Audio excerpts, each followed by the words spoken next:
This is a good little intro Grand here. achievements, meltdowns, funeral crashing, sex for gold. World of Warcraft has seen it all. Yeah. It's like the Jerry Springer show of MMOs. Luckily for us, much of it has been preserved We've for looked our at the other viewing 3 pleasure. parts. There's something oddly intriguing about it. It's like a train wreck that you can't look away from. That's very true. I'm your magnanimous, melancholy, munificent, myopic, monotonous chronicler, MadSeasonShow. Okay. And buckle up, because for the next 20 minutes, this is World of Warcraft's most famous and infamous players, Part 4. Joe's fourth Nerdgasm, strength, a fourth thrill of stamp. excitement, felt in response to Oh, something no. relating to a subject in I which a love person this. has an obsessive interest. I've mentioned before Yes. that loot in the World of Warcraft has been made easier to obtain over the years. Mm-hmm. These days, you can't go a single level without a full new set of equipment, which is convenient, but that thrill of finally getting a new piece of gear is diminished. Back in the day, getting an epic was, well, epic. It was a big event, and you'd spend the rest of your day lovingly staring that at gear, those man. beautiful purple That pixels guy tanks and feeling SM. slightly embarrassed at the noise that you made when you obtained it. I was never Oh, embarrassed. dude, 4 strength, 4 stam, leather belt. Level 18. The voice you just heard was that of Joe. God, dude, I remember that That's so it, well. just Joe. Just another I one remember of the watching millions that of on players YTM&D. adventuring in the world of Azeroth. In his leveling, he apparently happened upon a belt. One with 4 strength and 4 stam nonetheless, and he That's a uttered lot. the nerdgasm heard around the world. It's so bad. Either that, or he was just having a stroke. What kind of stroke is up for you to decide. And when I say heard around the world, I mean that literally, because Oh, unlucky for Joe, dude. someone outside of Dude, so many times, man. Who the, balls of steel, bro. Like, we watched that. I remember sitting in the control room of my broadcasting class in 12th grade.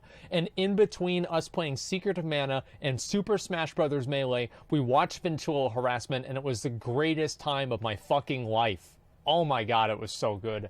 I watched every single one of them. his group of friends not only was listening, but was also recording. Yep. Strength 4 stam, leather belt.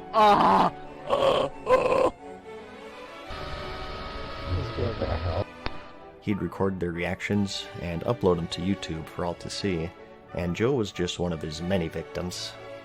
4 strength, 4 stam, leather belt. Joe, is that you and the other one too? What? No. Yeah, dude. Wait, what? Oh, dude, 4 strength, No, 4 it's stam, not. leather belt. Oh, he's just playing it over and over. Okay.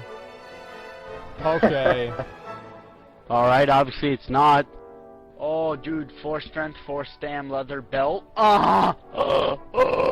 Okay. Okay, dude. That's definitely Joe.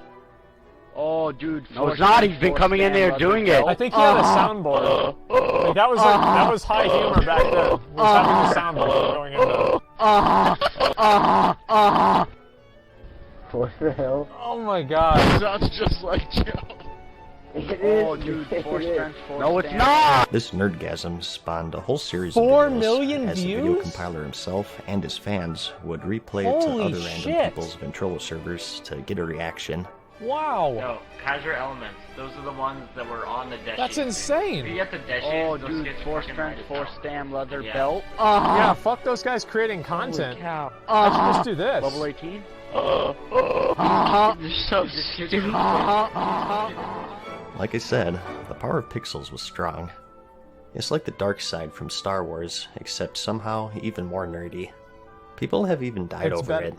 It's pretty scary how it can grip people. It's just a game at the end of the day. Wait, what? People take it way too seriously. No, it's not. Again. Never mind that. Yeah, But okay. I mean, come on, if you're willing to murder someone for in-game loot, what's to stop you from a... Oh no. Well, I guess we may as well get this one out of the way. That's right. Epic mount Believe it for or an not, epic you're mount. looking at a Craigslist Yes, ad dude. for a woman offering sex for gold. Let me try to explain just why she's doing this. Yeah. Back when the Burning Crusade expansion came out, one of the big features being added to the game were flying mounts. You used to be locked to the ground, either Okay. on foot or on a ground mount, And the only time you could fly in the game was when you took flight paths, which restricted you to a set path from point A to point B. Yep. Now, player-controlled flying was always a highly requested thing, so when it was announced for the Burning Crusade, people flipped out. There was just one problem, though. It cost gold, which is the in-game currency. It was a lot of money back then. A lot of gold, in fact.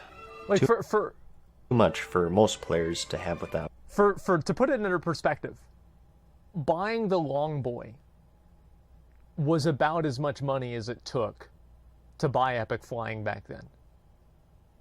So yes, inflation is about 1,000%. Like, I think so. Like, I really think that gold, it wasn't that hard. Let me look, okay? Let me do, how much did gold cost in TBC? History of, well, let me just look right now. Okay, let me see how much it costs. Do they have like any numbers here? Because I bet that I'm right. I know Bellier did a video about this, but I don't really know where I can find that video. Fuck. Okay, yeah, I can't even find it. I just know I remember Jeff used his mom's credit card to buy gold, and I made fun of him for it for a long time, and it cost him a lot of money so he could buy his flying. 6,000 gold is about $140. No, dude, it was way more than that. I guarantee you it was way more than that. Like 6,000 gold was a lot of money. Going out of their way by grinding mobs or professions. Some were a bit more industrious than others, however. Hello, I need 5,000 world of gold for my epic flying mount. In return, you can mount me. You have to have an account on my server, and I want the gold before we do anything. Smart girl. Upfront delivery. That's pretty smart. Yeah. You don't want people conveniently forgetting account information post-coitus now, do we? Yeah. We can quote trade at your place since I can't host. Edit, because I have a lot of dumb guys message me who clearly don't have the gold. They clearly Make don't sure have to the send gold. a picture of yourself and a screenshot of your character with the 5,000 gold. You know, that's pretty easy to spoof. Why not have them posing in front of their computer, holding their driver's license, giving a thumbs up to the camera? That's true, that's smart. I play a level 70 Night Elf Druid and would prefer Of someone course you who is do. into role-playing. I have a costume. Hey. Okay, who's paying who now? Hey. Also, I'm not adverse to the idea of groups/anal. Now, I know what you're thinking. You want to see some gameplay. There's no way that this worked, right?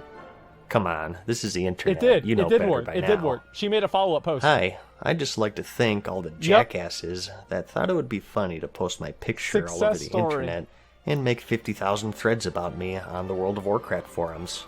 I got my epic mount in about an hour that was very enjoyable for both parties, while all of you idiots probably spent hundreds of hours farming yours, and you don't even have them. They're so dumb. So, talk all the trash you want. I got my epic flying mount, and I got laid. Take a hike, which is more than punks. most of you failures can ever hope for. God, dude. This is all too much. No, it's not, man.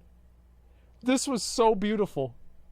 I remember that post, and I was thinking back then, man, I wish I was a girl. I would suck so much dick for gold. It would be beautiful. I'd have every flying mount on every character. And I'm serious, right? I was totally jealous that she was able to do this, right? It's the same as, like, you know, people are now in like a different way. Yeah, dude. Female privilege. Female fucking privilege. Literally. I thought this was a wholesome little channel here. Let's take Not a break anymore. from prostitution for virtual currencies. Let's talk about the Goon Squad. Not really known for being one of the top guilds, but rather one This of is the top whenever they won troublemaking guilds. Winter Grasp in like No 1 funeral minute. crashing this time, but some of their work includes kiting Jaina Proudmoore to Orgrimmar to kill unsuspecting city dwellers, Yup. forming a raid of zombies during the Wrath of the Lich King launch event to infect and kill unsuspecting city dwellers, and Fucking tricking Goon Alliance Squad. players into attacking an immune player and gathering them up so they can revive all at the same time to kill unsuspecting city dwellers.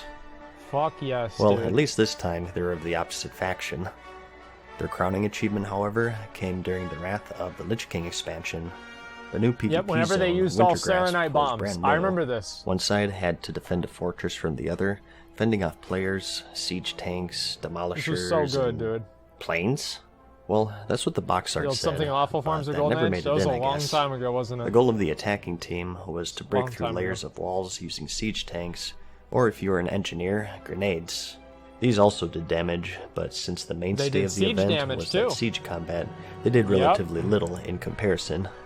However, in preparation There's for the the video. event to I begin, watched this the the Goon day it Squad came out. perched themselves upon the final door leading to victory of the zone, all having a large supply of grenades. Yep. As soon as it started, they parachuted down and in 1 minute destroyed the last gate to win the game in record time. A stunned Alliance returned to the keep, only to find out that they've been locked out and surrounded by elite Horde guards, which slaughtered them if they drew too close. Immediately after, Blizzard released a hotfix, which made the grenades pretty much useless in the PvP zone.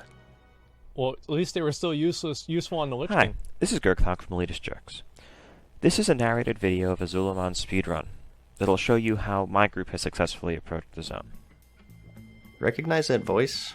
That's right, that's the voice of Ian Hazakostas, the current game director of World of Warcraft. This was back during the Burning Crusade, before he was affiliated with Blizzard. Yep. He's the leader of the Elitist Jerks Guild, which is one of the most influential guilds in the entire game. In 2008, before the Wrath of the Lich King's launch, Fuck yeah. he joined Blizzard as a raid and dungeon designer, and 7 years later moved up to assistant game director. And finally, in 2016, the game director for World of Warcraft, a position he holds to this day. However, in this video, he's just another player making a neat guide on how to successfully complete the bear run in the Zulaman raid in the Burning Crusade. It's so crazy for me to think that, like, Ian was, like, just making WoW videos back then. You know, like, just making WoW videos back then. Like, that could have been, yeah, that could have been me, dude. I don't know. It's crazy for me to think. Yeah, it's gonna be me for sure. Asmongold, game director. Yeah, I mean, hey, the path has already been blazed. Our range group spreads out in a semicircle around the boss, and the melee obviously are directly on him. You'll see that so far it's taken. Yo, what if, like, he started off the video, he's like, hey, yo, what's up, you fucking idiots? Alright, so we're gonna show you pieces of shit how to get this mount, because you suck too much dick to get it on your own. Like, can you imagine that? If they had that video out, and then, like, he was the director now? Like, honestly, if that was the case, I'd feel so much more comfortable. It took us 3 to 4 minutes to get here. The timer just ticked down to 16 minutes. If you killed the first batch of bosses within a time limit, you were rewarded with a bear mount, and it was quite difficult during the time. So, this guide proved useful to many players, showing different shortcuts, There it mob is, dude. skips, and boss strategies to speedrun the raid as fast as possible. Yep. As someone pointed out in the comments of the video, you can maybe think of this as foreshadowing to the Mythic Plus system, which saw its introduction in Legion. A lot of that came from Diablo 3's Rift system, since All they're of it, quite similar. actually. But it's interesting to think that if Ian never became the game director, we wouldn't have had Mythic Plus, which I think is one of the best things that the game has going for it right now. So, think of this as the very first Mythic Plus run in a way. Yeah. He was also active in vanilla World of Warcraft though. He was the one who did the math and concluded that the Cthulhu fight from vanilla AQ40 to be mathematically impossible to win, assuming the absolutely best geared roster of 40 players making 0 mistakes. Holy shit. He was the final boss of the raid. Cthulhu, not Ian, and he went unkillable by even the top raiding guilds at the time for months. Wait, so is that Frustrated, actually him? these guilds called Oh out my God. Blizzard and accused them of releasing intentionally overtuned content in order to stall for their next raid, which was of course Naxxramas. Some things never change. Some were constructive like Ian, and they provided the numbers, and others took a slightly more dramatic approach. This is a screen cap of an IRC chat from a member of Death and Taxes, another top guild having difficulty killing the overtuned old god. Also present in the chat is Fear, the alias for Alex Afrasiabi, who's the current lead world designer for World of Warcraft. During vanilla, a quest designer. There's quite a history with him as well, having led the EverQuest guild, the Fires of Heaven, which is considered by many to be the most dominating guild in the entire game. When he was still playing EverQuest in 2003, he made a profanity-laced rant about a new raid called the Plane of Time. It saw a shaky release, so he took to the forums to give the developers an ultimatum. I'm gonna read it out. You have 14 days. If after that time the plane is not properly tuned, I am deleting my characters and canceling all of my accounts. The rest of my guild will follow suit, as will several other guilds and the people that play EverQuest. To be brief, I did not work my ass off, jumping through your idiotic hoops with my friends and guildmates so I could go to a zone where only groups of 18 could enjoy the content. Even past these initial moronic events, I can finally get my entire guild to raid with me. Fuck you guys. Seriously, fuck you. I cannot believe this. Right now I'm just so pissed off. I'm sitting here in Plane of Time, and 3/4 of my guild is just sitting around, while a group of 18 is repeatedly trying to beat one of the mini encounters. Don't you people have any fucking decency? Smedley, why don't you stop counting your money and start issuing orders? The tragic irony of creating the ultimate cock-block encounter in the form of Kill Jaden, which requires 80 people to defeat, and then limit encounters to the plane in the Plane of Time to 18. 14 days. After that, this site will change from the most popular EQ fan site on the internet to the most popular World of Warcraft fan site on the internet. I'm done playing ball with you useless fuckers. It's my turn.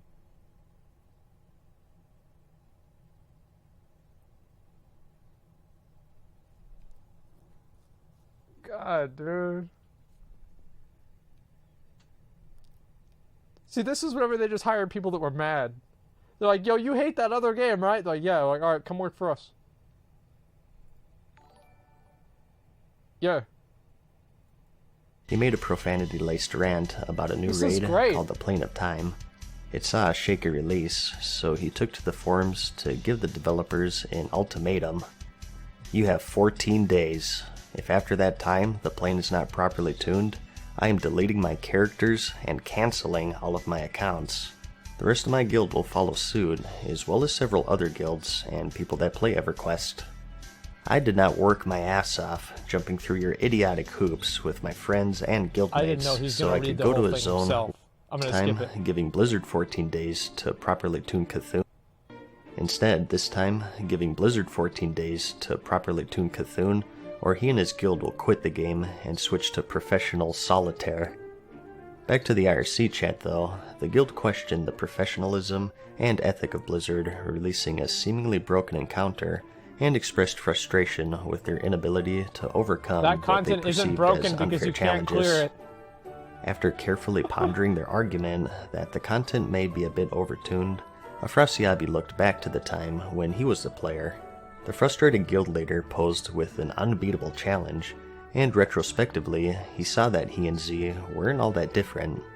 Thus, with great care and deliberation, he sincerely took on the criticism and replied, "I think you're just being a retard." Well, damn. That's pretty impressive, actually. With how filtered everything is these days, to what lengths do you have to go to for an employee of a AAA game to say that you have Down syndrome? Retard. How much would you have to mess with someone to completely send them off the deep end to the point where they publicly lash out at their own community base? Well, the world may never know. It's like a double retardation whammy. These were the beautiful days. This is great. It's like a double retardation whammy. I'm surprised he can say that with Blizzard's... Okay, I think you can read the rest of that yourself. The two continued their constructive discussion of old gods and cocks, and it didn't go very far, and incidentally, Cthulhu did end up getting nerfed shortly thereafter, and guilds finally started to beat him. Yep. More importantly though, we were left with one of the most dramatic public arguments between a Blizzard employee and members of the community in the company's history. We need more of those. Man, you know what? What am I doing? Like, that, we really do need more of these. Like, if Ian would just come on and occasionally just, like, do a WoW stream and just, like, read the forum posts and just call them fucking morons, that would just be beautiful. I'd love it. Like, I don't know why we don't have that more often. Like, and if people got mad, fuck them, dude. Like, I can guarantee you, like, it would be overwhelmingly positive if they did that. With my life, talking about drama of random people across the world whom I've never met and probably will never meet, on a video that's definitely going to be advertiser unfriendly and filled with comments telling me how monotone I am. You know what, YouTube? You have 14 days. 14 days to fix your broken website, or I'm going to take my channel and turn it into an erotic audiobook promotion tool. I groan and run my fingernails across his back, and he gasps, a strangled Wait, moan. what the fuck is going Ah, on? fudge, Anna, he chokes, and it's a half cry, a half groan. It tears at my heart, but also deep What? inside me, tightening all the muscles below my waist. On second thought, I'll just cover the new mobile Diablo game. But first, let's take a glance at an important moment in the game's history.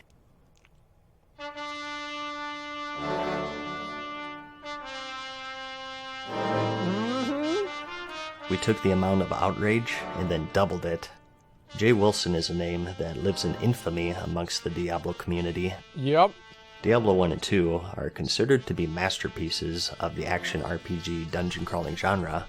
You kill demons, and you get loot to kill more powerful demons. Easy. With just 2 games to its name, it was one of the most addicting franchises gamers came across, with quite the active communities still playing today, decades later. Forgive me for giving you all of this backstory, but it's necessary to understand what the feeling was at the time, and just why the fans of the series felt so betrayed. Its creator, David Brevik, is considered to be a god amongst fans of the series, with an outpouring of support even today for a remake to his iconic sequel, Diablo 2. We're waiting. But here comes the year 2012, and with it, Diablo 3. The second in the series. I actually talked to David Brevik. It was like maybe a couple of months ago, and I was going to invite him on the stream to do an interview, but then I just kind of like lost track of everything, and we ended up not doing it. But yeah, it just didn't really, like, it didn't really pan out. Yeah, what happened? Yeah, it didn't pan out. Released over 10 years prior in the year 2000, with an expansion set in 2001, so there was an immense amount of hype and a thirst for a return to the series. Its existence was announced in 2008, and players for the first time got to see the game in action. What a This dog only shit made the game. wait worse for players, though, because it looked great. The dark demon-slaying action fans knew and loved, seeing a return nearly a decade What a later. dog shit game. But, having moved on from Blizzard at this point, it would be the first game in this series without Brevik's personal touch.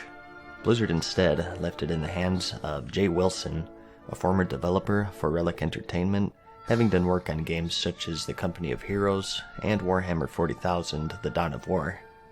Years passed, and work on the game continued. It was teased at the Jay following Wilson now works on BlizzCons, WoW, as slowly far as I revealing know. each class one by one, and even including playable demos.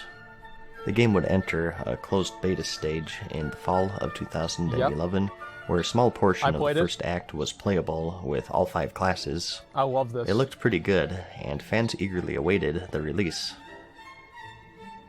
Error 47. The day finally 37. came on May 12th, 2012, Yep. and the actual launch was a perfect sign of things to come. Yep. The game sold incredibly well, shattering many was a pre-sale bad time. records. It accumulated 3.5 million sales within the first 24 hours after release, and over 6.3 million in its first week of launch. As for the gameplay, well, the menus looked good. That was about all the players could say about the game at that point, because no one could log in.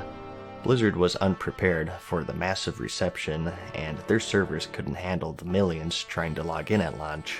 There was no offline mode for the game, even for single player. You had to be connected to the internet to play.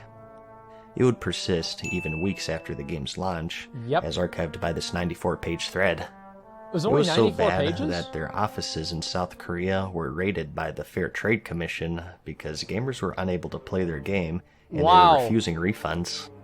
Players who did get in, however, Wow. found a game with potential for greatness, but all in all, a mediocre experience compared to its former release 11 years ago. Players could progress through 4 acts of story, with 4 levels of difficulty, Normal, and that's Nightmare, normal, Hell, and Inferno. Nightmare, Hell, and Inferno, Yep. all providing a tougher challenge, but greater rewards. Much to the dismay of players, though, was the existence of the real money auction house system, where they could buy items using in-game gold or real-life money. People Using were the latter pissed. option, money would exchange from one player to Yo, your boy Asmongold sold one of those spears that looked just like that, $150. I took Austin and Jeff over to Panda Express and I bought them their food. I'm like, boys, welcome to the good life. We got it made now. I'm gonna be getting these swords all day, every day. I'm gonna be fucking rich. And there was this one guy, I remember, he took out a loan on a car because he made enough money on the real money auction house that he was able to buy like a car. Like I'm not even kidding. And like he took out a loan on it. So like I don't know how he dealt with the payments. Like I'm assuming they repossessed it after they got rid of the auction house, but it was still like, I mean, I love this shit. Like I actually thought that the real money auction house wasn't really that bad of an idea. And like just having the auction house in general wasn't a bad idea. And I don't know, dude. Diablo 3 was really fun, but there were also a lot of problems. It was not that bad. No, I didn't think it was bad because, like, basically the alternative to the real money auction house is you don't have any trading at all. And I'd rather have people have pay to win than not have anybody be able to trade. It's just a lesser of two evils from my perspective. another, and Blizzard would receive a cut of the sale, I essentially know people can giving the disagree, game it's okay. a pay-to-win model as players would describe it. A problem made worse with the fact that the higher difficulty settings seemed to be unbalanced and poorly tested. Some PoE has in-game trading? Okay, well, if you want like a perfect world for me, right, it would be that you had trading, but you didn't have the auction house. I think that the auction house was just Blizzard legitimizing something that was already going to happen. Right? I mean, that's what I would specifically want. I think having trading is more important than like the potential to like pay to win. Right? I mean, that's my perspective. Because not having trading affects everyone. The pay to win stuff doesn't. Literally PoE? I know, I love PoE. Yeah, I think that's great. I'm happy about it. Like, yeah, PoE did it right. Yeah, that's the whole point. classes were able to scrape by and complete it with very expensive gear and a very specific set, while others, particularly melee and a specific classes, class called the struggled at Demon even Hunter. the penultimate difficulty, which was Hell. The game was tested, though, not just by players, but also the team itself, of course, and they increased the difficulty of the Inferno mode to where no one was able to complete it, and after that, as Wilson infamously boasted, they had doubled it. Due to this, so stupid. players pinned the extremely unfair and unbalanced nature of the game on Jay Wilson. Both he and his quotes became the subject of ridicule of players wanting a challenging but fair endgame. Dying was extremely unforgiving. Drops were few and far between, and the enemies you were fighting gained a random set of affixes, some unkillable, to the very limited number of viable character builds in the game. It was absolutely if you died, dog they would shit. regenerate health, and you would be left with a hefty repair bill, and with gold also being purchasable with real money, it left a sour taste in people's mouths. It was all too common for people to be in a situation where they had no gold, and all of their gear was broken. The only way to progress would be to start a new character, lower the difficulty, and farm low-level enemies to repair your gear once, or visit that ever-alluring real money auction house. Early on, one of the best ways to earn gold would be to run past all of the enemies in the game and just break all of the pots or other Act 1. destructibles. I remember this. Behold the brutal non-stop action of Diablo 3. The game saw a record-breaking release. Diablo had the most, like, fucking stupid farming methods. There was one where you would go in and you would kill the blacksmith's wife, and then you would leave and then turn off the game and then restart it. There was another one where you would go into Act 1 and you'd go into, like, the tomb of the Forgotten Giant or something like that. I forgot what it was specifically. And you would kill all the mobs in there and then you would leave. Then there was another one, the one that he showed with Act 1, and you would destroy all the pots and then you would leave and you would restart it. then you'd come back and you'd destroy all the pots again. And you'd have all this gold finding gear because there was a stat back in Diablo that made you find more gold. So you had full gold finding gear just killing pots. Then there was another one on top of that Kripparrian used whenever he was leveling up, where you would basically just farm treasure goblins the whole time.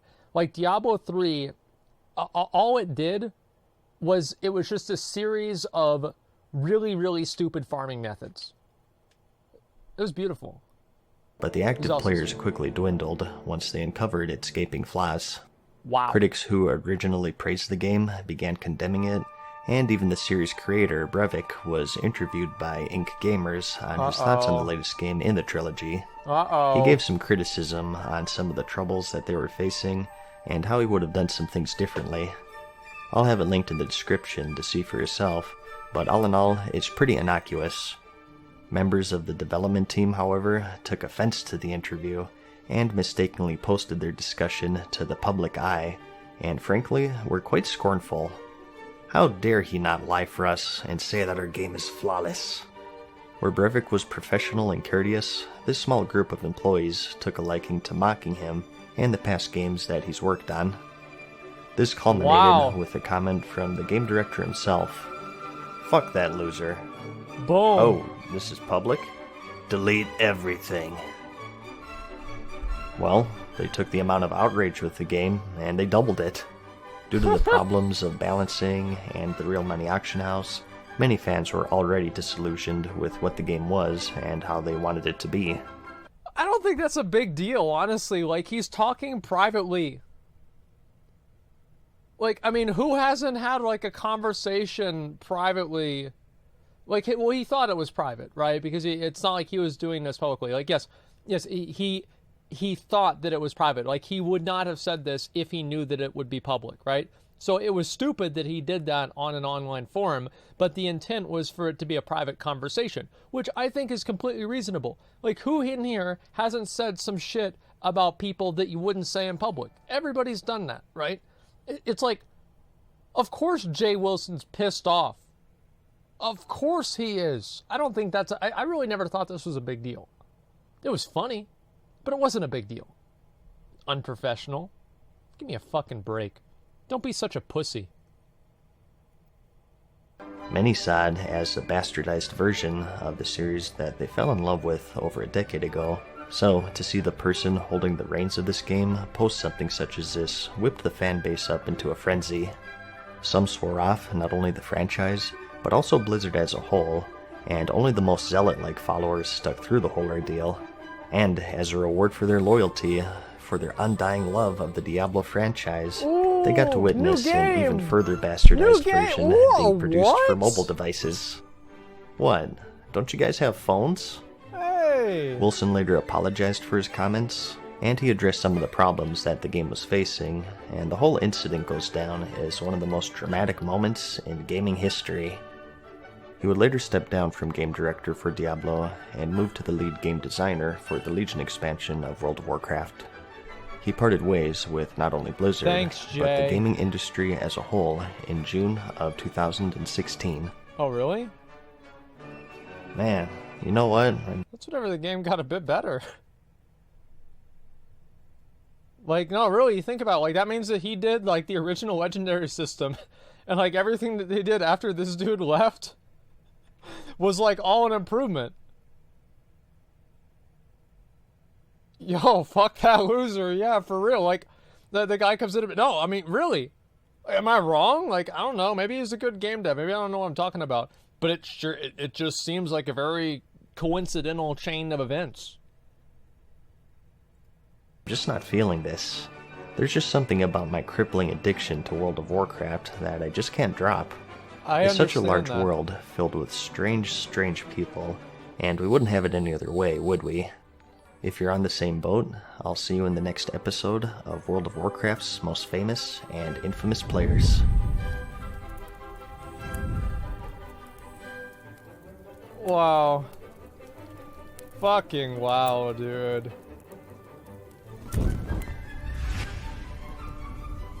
I'm gonna, let me give you guys a link to this video, okay? There's the video. Go ahead and give it a like, alright?